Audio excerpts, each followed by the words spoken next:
C'est pour mes enfants que je chante. C'est pour mes grands-parents que je danse.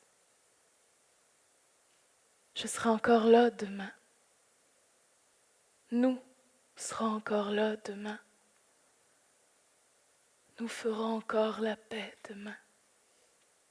Je trouve que de voir des femmes qui prennent cette place-là aussi et qui disent « I don't know more », c'est un appel aussi pour nous tous. Alors merci de porter cette voix-là et d'être un espoir aussi au niveau légal parce que c'est vos droits finalement qui vont peut-être assurer la préservation de ressources comme l'eau et d'autres. Donc, je pense que plus que jamais, on est peut-être dans une situation de crise, mais parfois, ça prend ces crises-là pour qu'on fasse des ponts entre des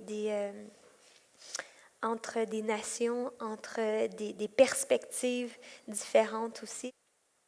If you look at a graph, the demand for water in our world is going straight up, and the supply for water is going straight down. And this is outside of all the pollution, outside of the climate change from greenhouse gas emissions, just our abuse and displacement of water.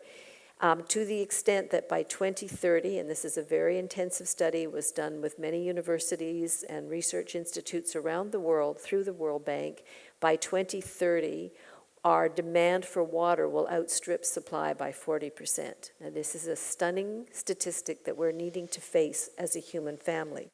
Vous savez que les institutions financières sont cataloguées comme étant un des groupes qui peut contribuer soit le mieux à amener l'économie vers une économie plus responsable ou encore à encourager la poursuite effrénée de l'exploitation telle qu'on la connaît. Alors, c'est utopique de penser qu'on pourrait, à titre d'exemple, retirer le secteur de l'énergie des produits financiers. Les rendements tomberaient et il y a peu de gens qui renoncent à leur rendement. Mais par ailleurs, si on le fait intelligemment, si on aide à développer l'autre économie et qu'on trouve des nouveaux produits financiers qui vont venir aider le développement de cette économie-là, bien, un jour, les choses vont se balancer. Quelle est notre culture nordique? Qu'avons-nous développé en termes de connaissances sensibles, d'amour de ce territoire? Le Québec est immense. C'est un territoire immense pour une population de 8 millions d'habitants, dont la moitié vivent dans la région de Montréal. Bon, enfin, dans les agglomérations urbaines. Le territoire, c'est un de nos plus beaux trésors. Et il renferme quoi? On vient d'entendre, il renferme un des plus grands enjeux de l'histoire de l'humanité pour le passé et pour l'avenir, l'eau. Qu'est-ce qu'on va faire avec ça?